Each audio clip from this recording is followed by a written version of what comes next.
In April 2001, a U.S. reconnaissance plane collides with a Chinese fighter and makes an emergency landing on Chinese territory.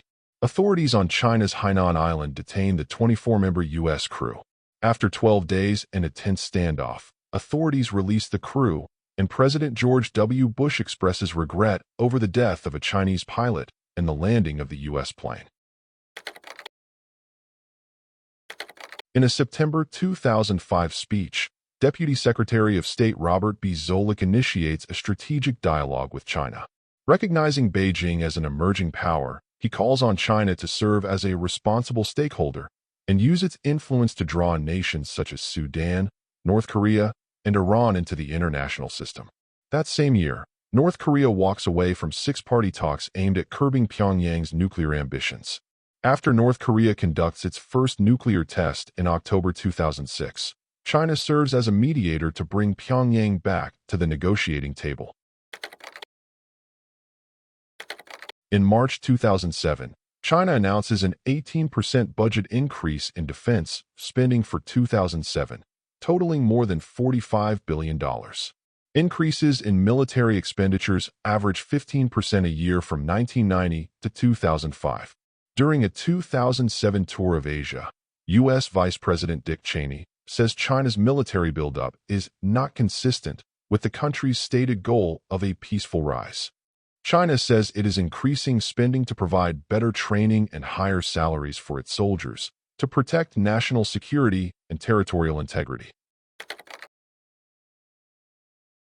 China surpasses Japan as the world's second-largest economy after it is valued at $1.33 trillion for the second quarter of 2010, slightly above Japan's $1.28 trillion for that year.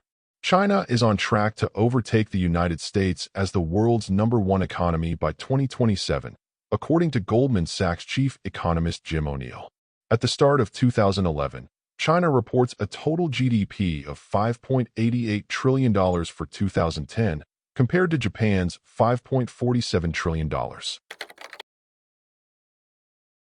In an essay for Foreign Policy, U.S. Secretary of State Hillary Clinton outlines a U.S. pivot to Asia.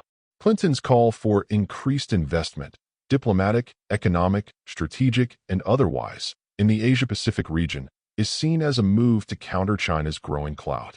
That month, at the Asia-Pacific Economic Cooperation Summit, U.S. President Barack Obama announces the United States and 8 other nations have reached an agreement on the Trans-Pacific Partnership, a multinational free trade agreement. Obama later announces plans to deploy 2,500 Marines in Australia, prompting criticism from Beijing. The U.S. trade deficit with China rises from $273.1 billion in 2010 to an all-time high of $295.5 billion in 2011. The increase accounts for 3/4 of the growth in the U.S. trade deficit for 2011. In March, the United States, the EU, and Japan file a request for consultations with China at the World Trade Organization over its restrictions on exporting rare earth metals. The United States and its allies contend China's quota violates international trade norms, forcing multinational firms that use the metals to relocate to China. China calls the move rash and unfair, while vowing to defend its rights in trade disputes.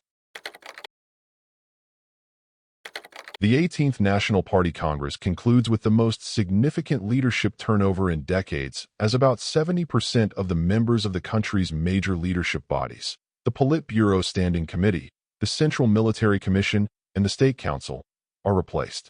Li Keqiang assumes the role of premier, while Xi Jinping replaces Hu Jintao as president, Communist Party General Secretary, and chairman of the Central Military Commission. She delivers a series of speeches on the rejuvenation of China. President Obama hosts President Xi for a shirt-sleeves summit at the Sunnylands estate in California in a bid to build a personal rapport with his counterpart and ease tense U.S.-China relations. The leaders pledged to cooperate more effectively on pressing bilateral, regional, and global issues, including climate change and North Korea. Obama and Xi also vow to establish a new model of relations, a nod to Xi's concept of establishing a new type of great power relations for the United States and China. A U.S. court indicts 5 Chinese hackers, allegedly with ties to China's People's Liberation Army, on charges of stealing trade technology from U.S. companies. In response, Beijing suspends its cooperation in the U.S.-China Cybersecurity Working Group. In June 2015, U.S. authorities signal that there is evidence that Chinese hackers are behind the major online breach of the Office of Personnel Management and the theft of data from 22 million current and former federal employees. On the sidelines of the 2014 Asia-Pacific Economic Cooperation Summit, President Obama and President Xi issue a joint statement on climate change, pledging to reduce carbon emissions. Obama sets a more ambitious target for U.S. emissions cutbacks, and Xi makes China's first promise to curb carbon emissions growth by 2030. These commitments by the world's top polluters stirred hopes among some experts that they would boost momentum for global negotiations ahead of the 2015 UN-led climate change conference in Paris.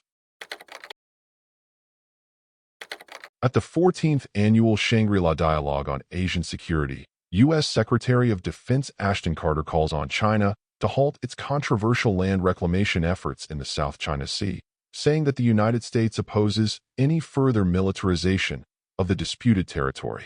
Ahead of the conference, U.S. officials say that images from U.S. naval surveillance provide evidence that China is placing military equipment on a chain of artificial islands, despite Beijing's claims that construction is mainly for civilian purposes. U.S. President Donald Trump says he will honor the One China policy in a call with President Xi. After winning the presidential election, Trump breaks with established practice by speaking on the telephone with Taiwanese President Tsai Ing-wen and questioning the U.S. commitment to its One China policy. Washington's policy for 4 decades has recognized that there is but one China. Under this policy, the United States has maintained formal ties with the People's Republic of China, but also maintains unofficial ties with Taiwan, including the provision of defense aid. Secretary of State Rex Tillerson, visiting Beijing in March, describes the U.S.-China relationship as one built on non-confrontation, no conflict, mutual respect, and always searching for win-win solutions. President Trump welcomes President Xi for a 2-day summit at the Mar-a-Lago estate in Florida, where bilateral trade and North Korea topped the agenda. Afterward, Trump touts tremendous progress in the U.S.-China relationship, and Xi cites a deepened understanding and greater trust building. In mid-May, U.S. Commerce Secretary Wilbur Ross unveils a 10-part agreement between Beijing and Washington to expand trade of products and services such as beef, poultry, and electronic payments. Ross describes the bilateral relationship as hitting a new high, though the countries do not address more contentious trade issues including aluminum, car parts, and steel. The Trump administration announces sweeping tariffs on Chinese imports, worth at least $50 billion, in response to what the White House alleges is Chinese theft of U.S. technology and intellectual property. Coming on the heels of tariffs on steel and aluminum imports, the measures target goods including clothing, shoes, and electronics and restrict some Chinese investment in the United States. China imposes retaliatory measures in early April on a range of U.S. products, stoking concerns of a trade war between the world's largest economies. The move marks a hardening of President Trump's approach to China after high-profile summits with President Xi in April and November 2017. The Trump administration imposes fresh tariffs totaling $34 billion worth of Chinese goods. More than 800 Chinese products in the industrial and transport sectors, as well as goods such as televisions and medical devices, will face a 25% import tax. China retaliates with its own tariffs on more than 500 U.S. products. The reprisal, also valued around $34 billion, targets commodities such as beef, dairy, seafood, and soybeans. President Trump and members of his administration believe that China is ripping off the United States, taking advantage of free trade rules to the detriment of U.S. firms operating in China. Beijing criticizes the Trump administration's moves as trade bullying and cautions that tariffs could trigger global market unrest. U.S. Vice President Mike Pence delivers a speech marking the clearest articulation yet of the Trump administration's policy toward China and a significant hardening of the United States position. Pence says the United States will prioritize competition over cooperation by using tariffs to combat economic aggression. He also condemns what he calls growing Chinese military aggression, especially in the South China Sea, criticizes increased censorship and religious persecution by the Chinese government, and accuses China of stealing American intellectual property and interfering in U.S. elections. China's Ministry of Foreign Affairs denounces Pence's speech as groundless accusations and warns that such actions could harm U.S.-China ties. Meng Wanzhou, the chief financial officer of Chinese telecom and electronics company Huawei, is arrested in Canada at the United States' request. The U.S. Justice Department alleges Huawei and Meng violated trade sanctions against Iran and committed fraud and requests her extradition. In apparent retaliation, China detains 2 Canadian citizens, who officials accuse of undermining China's national security. Calling Meng's arrest a serious political incident, Chinese officials demand her immediate release. In September 2021, Meng reaches a deal with U.S. prosecutors and is allowed to return to China. The Chinese government also releases the 2 Canadians. Amid legal proceedings against Meng, Huawei sues the United States in a separate lawsuit for banning U.S. federal agencies from using the telecom giant's equipment. In a battle with Beijing for technological supremacy, the Trump administration launches an aggressive campaign warning other countries not to use Huawei equipment to build 5G networks, claiming the Chinese government could use the company to spy. After trade talks break down, the Trump administration raises tariffs from 10 to 25% on $200 billion worth of Chinese goods. China retaliates by announcing plans to increase tariffs on $60 billion worth of American goods. President Trump says he believes the high costs imposed by tariffs will force China to make a deal favorable to the United States, while China's foreign ministry says the United States has extravagant expectations. Days later, the Trump administration bans U.S. companies from using foreign-made telecommunications equipment that could threaten national security, a move believed to target Huawei. The U.S. Commerce Department also adds Huawei to its foreign entity blacklist. After China's central bank lets the yuan weaken significantly, the Trump administration designates China a currency manipulator. The designation, applied to China for the first time since 1994, is mainly symbolic, but it comes less than a week after Trump announced higher tariffs on $300 billion worth of goods. That means everything the United States imports from China now faces taxes. Beijing warns that the designation will trigger financial market turmoil. President Trump signs the Hong Kong Human Rights and Democracy Act after it passes in the U.S. Congress with overwhelming majorities. The legislation authorizes the United States to sanction individuals responsible for human rights abuses in Hong Kong. It also requires U.S. officials to evaluate every year whether Hong Kong enjoys a high degree of autonomy from Beijing. Many of the pro-democracy protesters, who have been demonstrating since June, celebrate the bill's passage. Chinese officials condemn the move, impose sanctions on several U.S.-based organizations, and suspend U.S. warship visits to Hong Kong. President Trump and Chinese Vice Premier Liu have signed the agreement, a breakthrough in the nearly 2-year trade war between the world's 2 largest economies. The deal relaxes some U.S. tariffs on Chinese imports and commits China to buying an additional $200 billion worth of American goods, including agricultural products and cars, over 2 years. China also pledges to enforce intellectual property protections. But the agreement maintains most tariffs and does not mention the Chinese government's extensive subsidies, a longtime concern of the United States, though Trump says these could be tackled in a future deal. Days before the signing, the United States dropped its designation of China as a currency manipulator. The Trump administration bars all non-U.S. citizens who recently visited mainland China from entering the United States amid an outbreak of a new coronavirus that was first reported in the Chinese city of Wuhan. By March, the World Health Organization (WHO) designates the outbreak a pandemic after it spreads to more than 100 countries. Leading officials in both China and the United States blame the other side for the pandemic. A Chinese foreign ministry spokesperson claims without evidence that the U.S. military brought the virus to China, while President Trump makes repeated references to the Chinese virus, which he says spread because of failures by the Chinese government.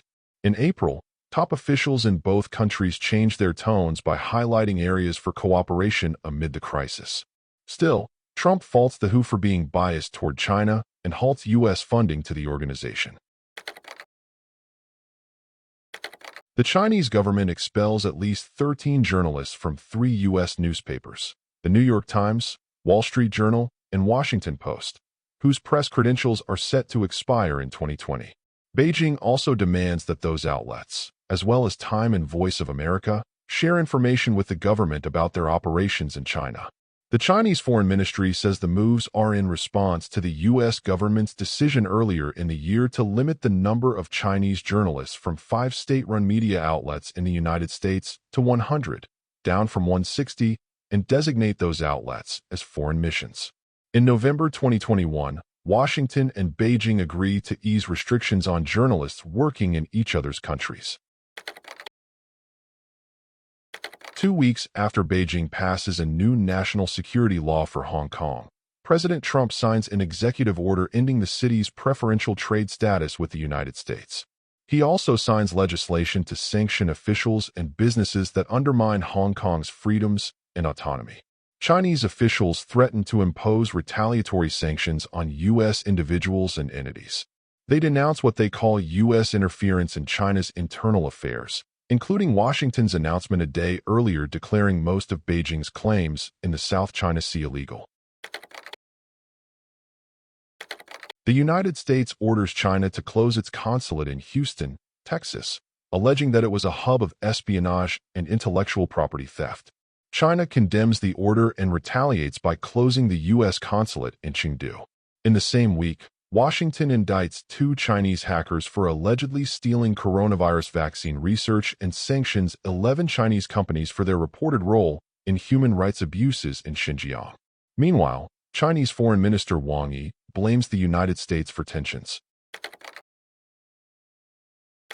U.S. Secretary of State Mike Pompeo delivers a speech titled Communist China and the Free World's Future, signaling a profound shift in U.S. policy. He declares that the era of engagement with the Chinese Communist Party is over, condemning its unfair trade practices, intellectual property theft, human rights abuses in Xinjiang and Hong Kong, and aggressive moves in the East and South China Seas. He calls on Chinese citizens and democracies worldwide to press Beijing to change its behavior and respect the rules-based international order. On Trump's last day in office, Pompeo declares that China is committing crimes against humanity and genocide against Uyghurs, a Muslim ethnic group primarily from China's Xinjiang region. The United States is the first country to apply those terms to abuses the Chinese government has committed over the past few years. The Chinese government denies genocide is taking place. The Joe Biden administration affirms Pompeo's declaration. By the end of the year, it bans all imports from Xinjiang. NATO, which has focused on deterring Russian aggression and terrorism in recent years, releases a communiqué expanding the alliance's focus to include threats from China, such as its nuclear weapons development and military modernization. China's stated ambitions and assertive behavior present systemic challenges to the rules-based international order and to areas relevant to alliance security, the statement says. It is the first time that a NATO communiqué references threats from China. The declaration comes as the Biden administration pushes its allies to collectively respond to China.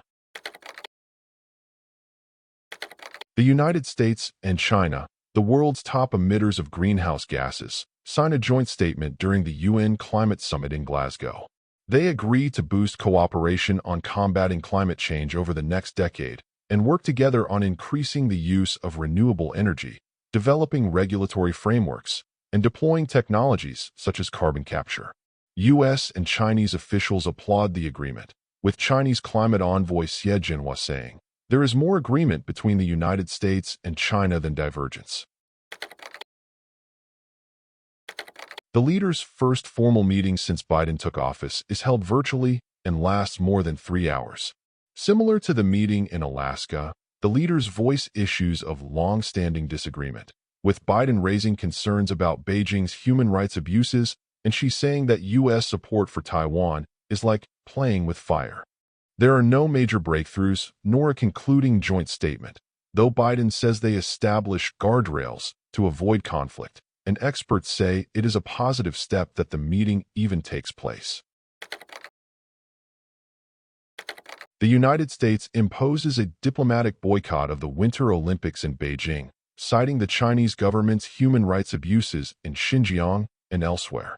A handful of other countries, including Australia, Canada, and the United Kingdom, also refused to send officials to the Games. Chinese officials say the United States is trying to politicize sports, create divisions, and provoke confrontation. No athletes publicly protest during the Olympics, though several skip the opening ceremony and speak out against China's abuses after the Games. Days after U.S. officials say Russia asked China for military assistance, Biden holds a video call with Xi and threatens consequences if China provides material support. The call comes weeks after Russia invades Ukraine. During that time, China refuses to condemn Russian President Vladimir Putin for the war and the resulting humanitarian crisis. Chinese diplomats and state media outlets also repeat a Russian conspiracy theory that the United States is financing biological weapons labs in Ukraine. During the call, Biden lays out sanctions and other efforts that are coordinated with allies to punish Russia. She criticizes the sanctions, saying they would only make people suffer. Both leaders express support for peace talks. After months of Chinese officials warning the United States against boosting ties with Taiwan, U.S. House Speaker Nancy Pelosi visits Taipei in a trip she says is to demonstrate U.S. support for the island. The trip leads Beijing to suspend U.S.-China climate talks, cut off some high-level military communication channels, and sanction Pelosi. The Chinese military conducts live-fire drills that effectively encircle the island and are much bigger than exercises conducted during the last Taiwan Strait crisis in 1996.